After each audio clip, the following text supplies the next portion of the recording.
the minute you start to actually understand that there's growth blockers in your business, and understanding your financials is one of them. If you're not understanding where your cash is going, and I love how you're talking about telling it where to go as opposed to asking where it went. That's like the perfect statement. I've never, it's awesome. I love the way you said We have that. a process called cash flow mapping, right? Right. So that's one of the first things I do. Let's separate church and state. If Right. you're in business, all right, here's your business or businesses or your real estate. So we got to separate that. And then how much of that ends up in your personal, where you want to build wealth at. You don't, because people leave it in the business, but Totally. you got to pass through. Totally. It's all yours, right? So you leave Right. in the business because you think you're saving money in taxes. You're not. I would argue it's riskier leaving in the business, because if you get sued, all that money's in play. So you need to put it somewhere. Right. That's that's a whole strategy. But I'll end with this point: that which gives measure gets done.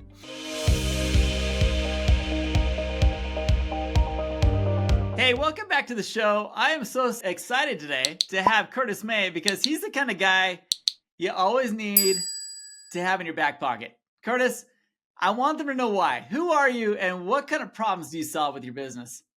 Well, thanks, Todd, for having me. So what I'm known for, I guess, is helping families and businesses manage their money so they can feel safe and free at the same time. Okay. What does that mean? So I focus on 4 major areas. I figured out where you are right now. So what is your present position? So everybody's got it's like a financial GPS. Here's where you want to go, but you got to know where you are now. Okay. Then I want to understand what you have, what you like and don't like about it. Because a lot of times people have a bunch of stuff, but if the objective is to become, which my objective is to help our clients become and remain financially free, right? Which is passive income greater than expenses. So a lot of people are shocked to realize that typical financial advice is not designed to do that for them. It's designed for assets under management to line Wall Street's pockets, but it's not designed to generate cash flow for you. Right. So, and then, so I want to make sure that money flows well, for saving and growing. So one of the areas that we talk about is really cash flow control is where I start with people. Yeah. Right. And so it's really 4 things: cash flow control. Then I want you, once we control your cash flow, I want you saving 15, 20% or more of your gross income. Gross, right? Savings, safe, liquid, accessible, guaranteed. I want you to have, my third pillar is like maximum protection. That's defense. That's insurances. That's asset protection. And it's like Game of Thrones. You got to build a moat around the castle, because people trying to get in and take your gold, right? So you have to build it. You have to play defense all the time. I'm the defensive coordinator. I don't talk people what to invest in, right? And then, I want to make sure you're protected no matter what happens, and helping your money grow over time. So, I help people. I'm the keep it guys. There's 3 skills of money: make it, keep it, grow it. I'm the keep it guy and the grow it guy. Okay. And then we just, we check in with people to make sure, because the plane is off course 90% of the time. So we check in with people quarterly to make sure that they're staying on track with wherever their goals they told me they want. If you're in my accountability program, you just give me permission to kick your butt every 90 days to make sure you're on track. I love this, because, most of the listeners of this podcast are people that own a business. They're growing a business. And to your point, make it, keep it, grow it. I love that. You're the keep it, grow it. The listeners of this podcast are hopefully making it. And that's the focus here, is that they're making it. Now, how do I keep it and grow it? And while you're talking about personal finance, as well as kind of like helping them leverage their personal finances into more growth into their business, which I think is awesome. Talk to us about what's important in your client avatar. Like, what do they got to be doing in order for you to feel like you can help them build a program that has those defenses, that has a growth strategy? How are you doing that? And how do you qualify your client avatar? So I need them to be, to have income. I can't steer a parked car. Okay. But amen. But and I need them to be coachable. Like I don't do assets under management, so I don't need them to have $250,000 of investable assets and blah, blah, blah. Like, and so the people that find me, one, they're looking for work optional income. Right. So they're tired of the Wall Street roller coaster and not having control, right? Right. And so when they find me, they often have these problems. They're not fully protected Okay. across the board. So we look at all their protection. They don't Okay. have a plan for what happens to their money after they're gone. So have no estate or legacy plan. Okay. Their I would money, say that's most people. yeah. And so their money isn't flowing well. So they don't have extra Yeah. money besides what they earn because of an inefficient cash flow structures. That's the first thing that we talk Right. about. And they have no income from any outside their main source of income. So they have like one income stream, and what you want to do is you want to save money, you want to buy or build cash flow assets, because if you're in business, Right. I want you to be, everybody's looking for this big exit. I want you to Sure. become independent of the business through your real estate or whatever the other asset classes that you like. You should take your money and maybe it's to buy one apartment building a year for the next 10 years. Something like, you need to have a because the purpose of business is to make money, and then what do you do with the money so that you can live the life you've already dreamed? The goal is not to be in business. Being in business is paying the butt. Okay. Right. Your goal is to become a sovereign individual, to be able to do what you want when you want to do it. We call it in our system, Todd, excuse the language, we call it getting to a position of FU, right? And so FU is passive income twice your expenses. That's as the starting point. I love it. So that if somebody tells you, COVID, the government says we're going to shut the government down, FU, I can last without changing my lifestyle for a year or two, right? And so you have to put yourself in the FU position. And then the last thing I do, I guess, is a lot of people have heard about becoming their own banker, but it needs to be done properly. And using life insurance. And then what I do, they don't know who they can trust to explain the concept and structure it properly and using the correct product. So those are the type of things that I deal with. It's all one thing, and depends on, because it starts with cash flow control. But when you find me, that's what you like, because you realize kind of that, okay, if you already have a business, well, your best investment is in the business. It's not sitting at some fund manager you never met. So I grew up in business. So I'd rather invest in people, in a assistant, in a marketing campaign, in a coach is a better ROR. And so if you talk to a typical person, they don't want to hear that. There's no way for them to get paid off of that, because if it doesn't fall on their grid or their assets under management. So you just gotta, you need those people, but you've got to keep your own counsel. You're your best financial advisor. So that's that my story, Todd.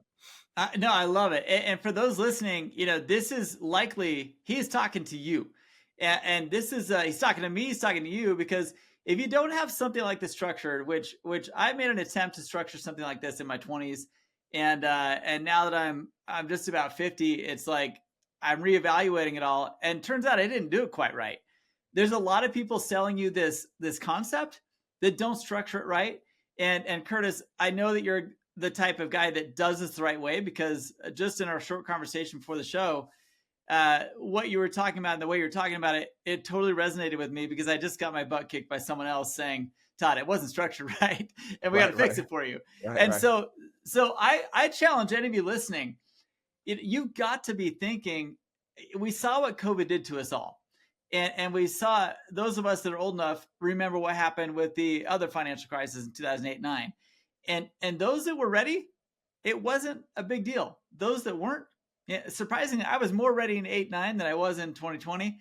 And I got my butt kicked, and it wasn't comfortable. And for you, it may not have been comfortable either. Find a Curtis May, find a way to find someone who can help you, direct you through this wealth management part. Because if you're, to his point, if your passive income isn't twice of what your living expenses are, knowing your burn rate, I mean, imagine if it was. How awesome is that? So Curtis, how do you, your peace of mind index if it's like that, right? Because financial planning is, it's not wealth management. See, that financial planning is 5 parts: helping families, average families, not rich families, spend, cash flow management, save, invest, insure, and plan for financial independence. So investing is one of 5 things, right? And so people focus on that because that's sexy. If I'll put them in Right. order, it's number 5, right? And so Right. your plan has to work no matter what. You can't have a plan only works when markets are up, when the sun is shining, because it's not going to shine. You're going to have death. You're Right. going to get sued. You're going to have fires. You're going to have floods. You're going to Totally. have down markets. Your plan has to work regardless. And that's what we talk to people about. So it's more about provisioning, preparation, and being able to pivot. That's Right. what planning is about. It's not about I investing. love it. I love it. So now I'm So off my take a step. soapbox. We can talk. Yeah. No, dude. Now take a step back here, because I am so glad you're here, and I just wanted to take a few seconds to tell you about a program that we have assembled with a lot of our podcast guests and a lot of people who are listening to the show who are feeling the same way that they do. There's a recurring theme. You'll hear a lot of these founders talk about, I couldn't have done it without my team. I couldn't have done it without a support group of peers.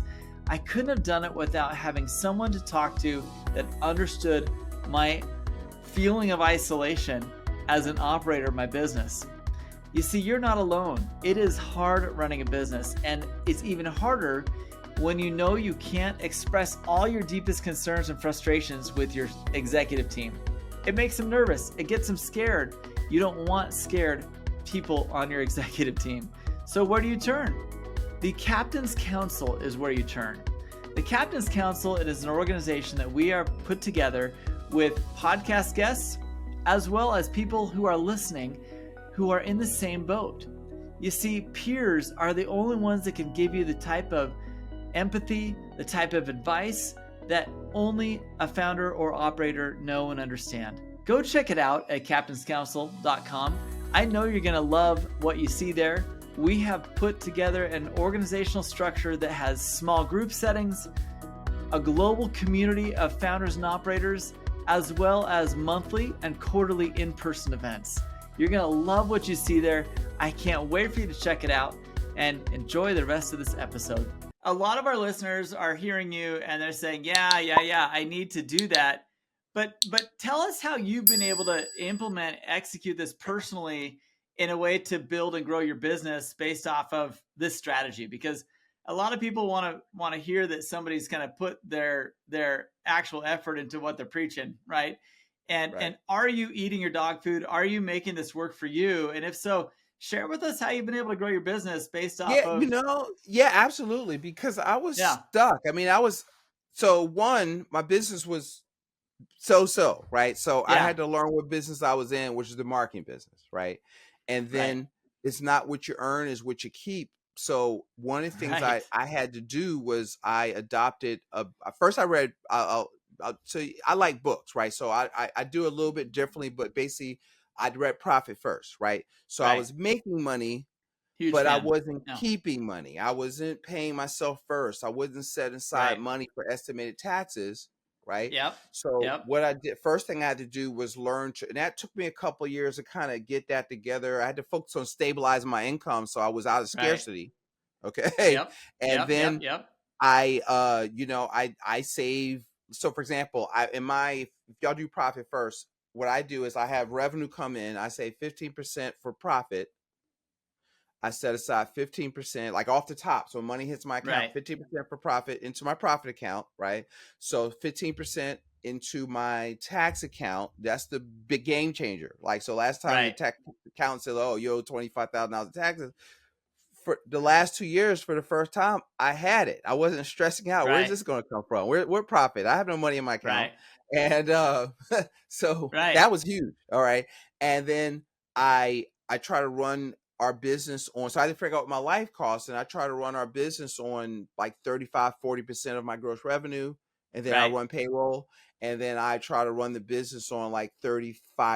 So I really sort that out. It's like the game is won and lost at cash flow control. So now people talk about infinite banking. So what I do is that 15% and that other 15%, 30, I flow through. I have 6 permanent insurance policies. And so I create I create a structure called a wealth coordination account.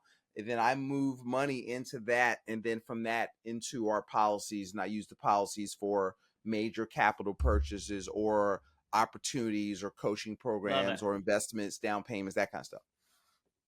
I love it. So really, it's like you start where you are. You don't have to make a lot of Yeah. money. You just start where Yeah. you are. So, but what I did was I grew my number one asset was my business, and then but Yeah. I already now I had a plan to tell my money where to go instead of Right. asking where it went. That's where I start with people at. That's kind of what I. So your own cooking. I said, where's it going? I need to tell it where to go when it hits my Right. account. And then I'm obsessive about, okay, how much did I Totally. save? What did we make? What and I don't see my P&L like every week. I Because love it. I come from retail, right? So I needed to look. I was used to, my family was in the bar business. My dad was sick. I was running the bar, and I Yeah. had to do my P&L Sunday morning before I went to church. I would go in. I would look at the numbers. I was like, because I needed to know, could I get paid? Because I had payroll. I had to, I had to pay my manager. I had but I had to set aside money to buy more stock for the next week. Right. Did we make any money? So here's what Right. came in. And I just had a simple little spiral notebook. In, out, right? Here's what came in. Here's what went out. Like, so most people don't even do that though. Dude, Curtis, I was just gonna say that most business owners I talk to, like, if they're sub $1 million, they're not even doing that most of the time, and so that's why they're sub $1 million. You know what I mean? It's like the minute you start to actually understand that there's growth blockers in your business, and understanding your financials is one of them. If you're not understanding where your cash is going, and I love how you're talking about telling it where to go as opposed to asking where it went. That's like the perfect statement. I've never, it's awesome. I love the way you said that. We have a process called cash flow mapping, right? Right. So that's one of the first things I do. Let's separate church and state. If you're in business, all right, here's your business or businesses or your real estate. So we got to separate that. And then how much of that ends up in your personal, where you want to build wealth at? Because people leave it in the business, but you got to pass through. Totally. It's all yours, right? So you leave in the business because you think you're saving money in taxes. You're not. I would argue it's riskier leaving in the business, because if you get sued, all that money's in play. So you need to put it somewhere. Right. That's that's a whole strategy. But I'll end with this point. That which gets measured gets done. I love it. Okay, so as you've been able to grow your business, and I love, that's a very biblical thing, right? As things get measured, things get done. And we know what it means to be a steward, a good steward, versus one that just kind of hides it away, right? Or in this case, lets it go without knowing, without telling what to do. Talents. Like the Bible, 100%. Don't get me started with that, but the talks about money. You can go, man. A lot. A lot. And so what happens is, because I've spoken at churches, like black churches, with the pastor. I said, listen, have y'all ever read Rabbi Lapkin's book, Thou Shalt Prosper? I says, they are only using the Torah, which we would call the Old Testament. Right. And so somehow y'all are missing all these money lessons because y'all broke. There's a lot of them. And it's a lot of them. Yeah. And gold is mentioned like 6 or 8 times in Genesis as a good thing, and everyone was rich. How rich? In cattle. And why did God bless Abraham with all those riches when he left Egypt? Because he needed it to build a nation. There's things that God does. He gets very involved in our lives. And I love that you're a man that agrees with me on that, because, as you become a good steward of what you've been blessed with, you can then be a better steward to and teacher to those around you on how to build an environment where your family can be family and your love can be love. You have to teach it. Like, one of the things we teach, if you want to leave a legacy of wealth and wisdom, because it says in the Bible, what? My wise money's inheritance for his children's children. Right.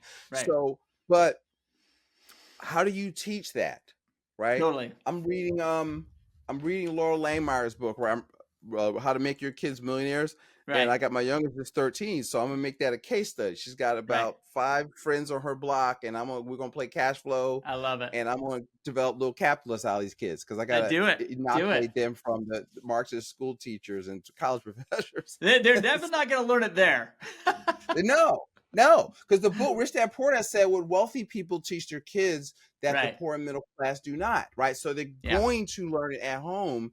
And so, see, the thing is, if you're listening to this, everybody is an example. You're either a good one or a bad one.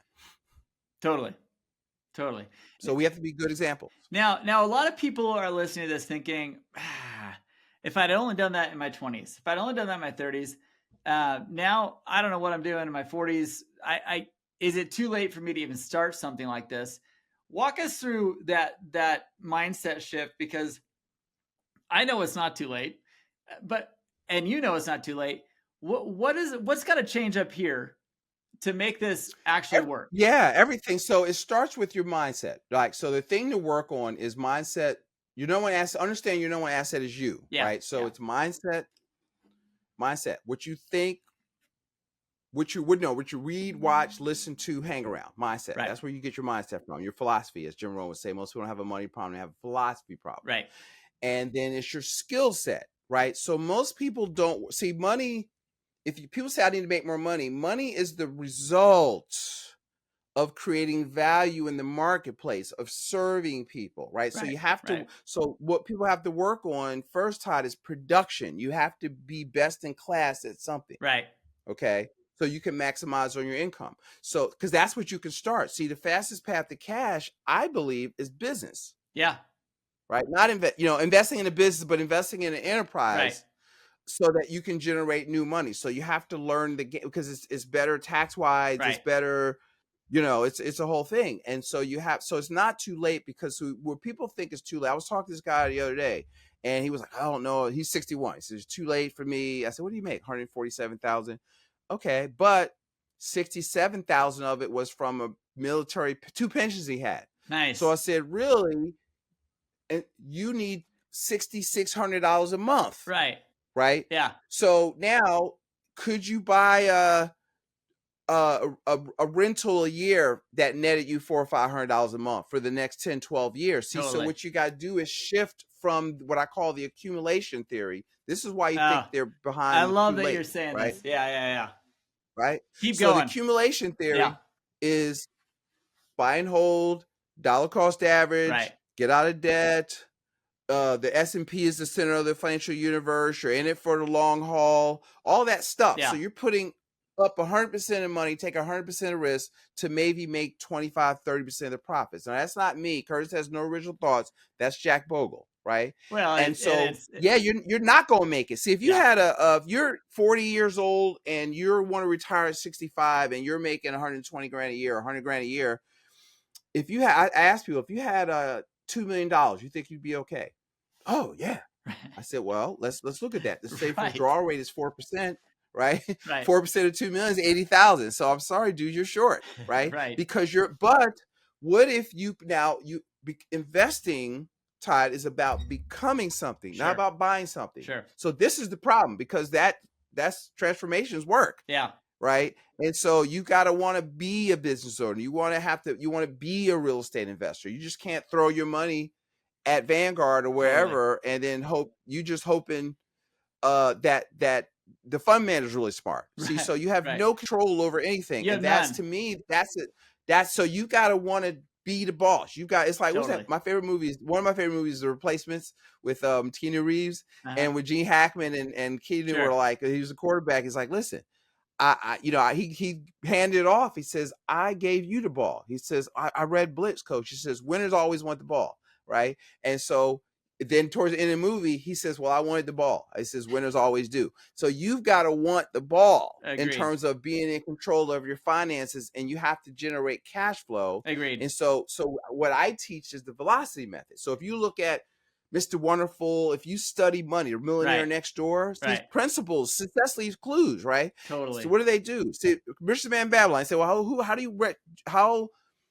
what credit do you give to your wealth advisor? He said stockbroker, but wealth advisor says terminology to why you're a millionaire. 11%. Yeah. So there's not that, right? They built businesses, they bought real estate, they were in control of their thing, right? So you're thinking you're behind because you're out of control, and you're hoping somehow the stock market is going to take you to glory. Totally. And so you're going to have to do the hard work of becoming to take control of your finance. And so it's not too late. Like, you could do that. And I interviewed a guy, he's a big guy for your show, Bronson Hill. Yeah. He's got a book called, what is he called? It's called, I just bought it. It was called, basically it was like how to how to become financially free in 3 years or less. Right. But it was all on basically rejecting what I call the accumulation theory and focuses on velocity and cash flow, because you can't eat equity, right? Nope. So you know what I mean? You gotta focus on cash flow. And so if you make that switch, that's what I've done. That's what we teach. So I don't do like the assets under management. So I don't sell investors, because I don't think that that's how you win. Right. Right. So that's the thing. You got to learn how to become. So that's reading, just give y'all some pointers, like the Rich Dad's Guide to Investing, right? The Lifestyle Investor.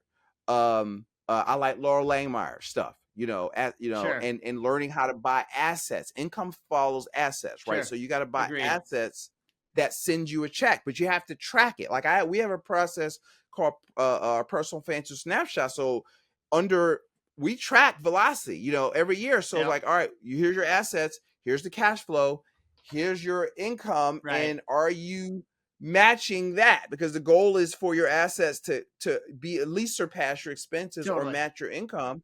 And if you're not doing that, well, what are you doing? Totally.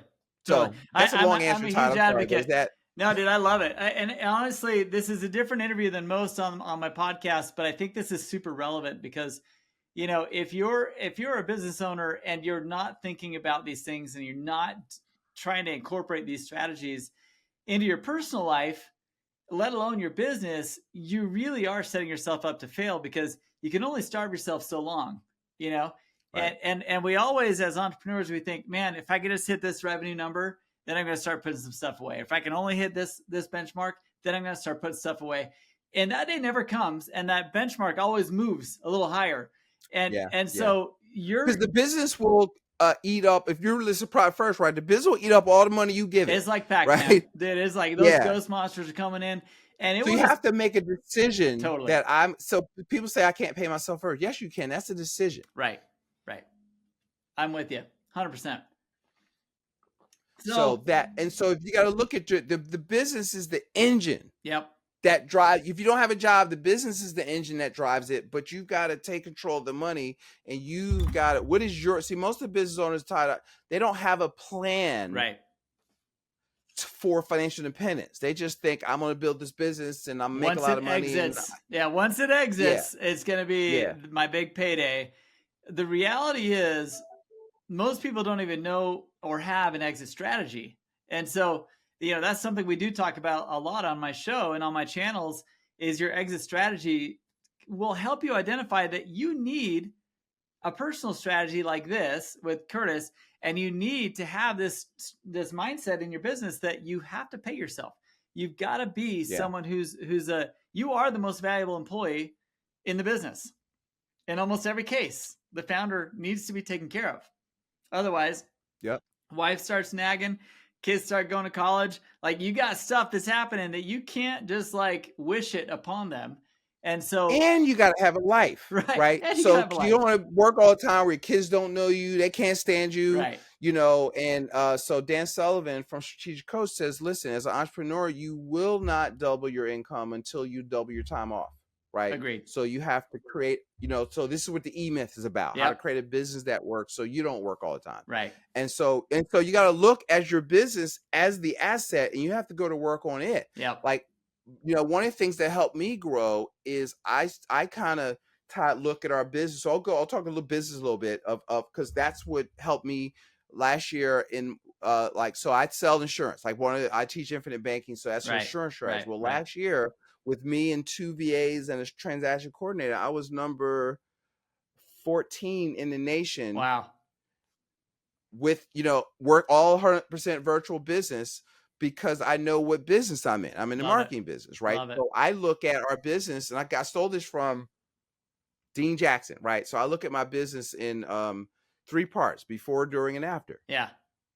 When I go to events, is this a before unit idea, a during unit idea? So I look at them as 3 businesses within a business. Yeah. So my before unit is attract, capture, nurture. Sure. So how do you attract people? I like workshops and seminar stages. Totally. I was at this thing with Pete Vargas, winning stages. Yep. Power partners or strategic alliance partners. So I just came for a networking event this morning. I don't go to events looking for clients. I met a mortgage guy, right? I met a woman who's in public relations. So I'm thinking, well, would she be a good interview for my show? Right. How could this, because success leaves clues. What problems do they need a bookkeeper? Do they need a fractional CFO? Right. Right. And so I've met people at events that I keep in my back pocket so that I'll interview them and say, look, here's a person, here's what they do, here's their number. Let's see if what they do fits with what you're looking for. Totally. So I use that. Then I look at, referrals, obviously existing customers. Most people don't manage their database. They just kind of, or if they keep a database, then they don't talk to them anymore. They don't know if somebody dropped off and reactivating customers. Totally. So where did I learn this stuff? Planet Dan Kennedy, right? Jay Abraham, right? Old school Russell Brunson today, but the foundation of all that stuff. So if you're not like looking at that stuff, you don't know what business you're in, 100%. because you have to become a marketer of the thing and not just a doer of the thing. And so that's kind of what helped drive me to be in the, the top 20% of this company. And I've been with them 5 years, because while I got with them, I started to learn this stuff. Right. And then every year I got a little bit better. So as my revenue gets better, that 15%, sometimes more, because what I'm doing is making sure that my lifestyle doesn't go up with my income. Totally. So you got to create a lifestyle ceiling. That's the other thing. You don't go get a new car and all that stuff, because you're just at a higher level of broke. Totally. Totally. No, dude, I get it. So, that's awesome. Anyway, so that's my story. I love it, man. I'm sticking to it. Dude, Curtis, I love this conversation, and it's a great time to cut it for my listeners, because this is about their viewing lifespan here. It's about 30 minutes. Right. But listen, you're home now.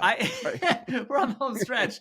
But I challenge everyone out there listening to this show, if you don't have one of these strategies in play, or if you want someone to take a look at it, I highly recommend you talk to Curtis and really have him take a look, see at what you're up to. And I know you've got some things you want to give. We're going to put links to all that in our show notes. And so I appreciate you being here. I appreciate all the wisdom. I appreciate your get it doneness that you've been doing as a business owner and as an operator of your team and all that kind of stuff. So thank you so much for the time. And those listening, please do check it out. And I know you've got some assessments, some kind of financial wellness things you like to throw out there. Yeah. So in the show notes, we'll put a link to our financial scorecard, our financial IQ scorecard. Love it. I'm big on saving on liquidity, right? So if you will text all caps, be the bank, all one word, no separation to 55444. We'll send you our free report. I think it has a cover Scrooge McDuck on it. So you're not just trying to accumulate, but you need liquidity to allow you to buy or build assets that have cash flow. 100%. So, what comes first, the chicken or egg? You got to save so that you can invest. So we're talking about that. And then follow me, follow the show, find out more about the madness that is Curtis. And then on all of our shows on LinkedIn or wherever, there's a link to my calendar, scheduler, whatever that is. And if you'd like to have a strategy session and see how some of this stuff might work for you, we're happy to jump on and talk about whatever you want to talk about. Love it. Curtis, you're the man. I appreciate it. And all of you listening, please do check it out. And I hope you continue to grow and scale your personal life along with your business. That's what this is all about, growth and scaling on all aspects of your life. So thanks again, Curtis, for being here. And thanks to all of you for listening.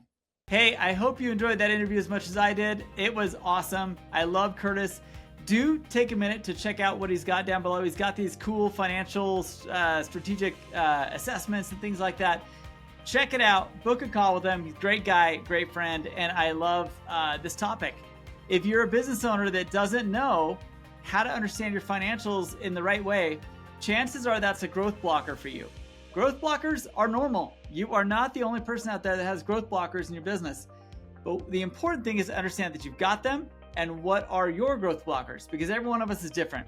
I'm really good at certain things. I'm really, really not good at other things. For you, what is it? Check out growthreadiness.com. Growthreadiness.com is where you can go to take a free assessment, identify what your growth blockers are, and by so doing, hopefully develop strategy to incorporate these growth blockers into your business in a way that you can overcome the blocker, turn that into leverage it as an asset, or plug somebody in that knows how to handle it really well.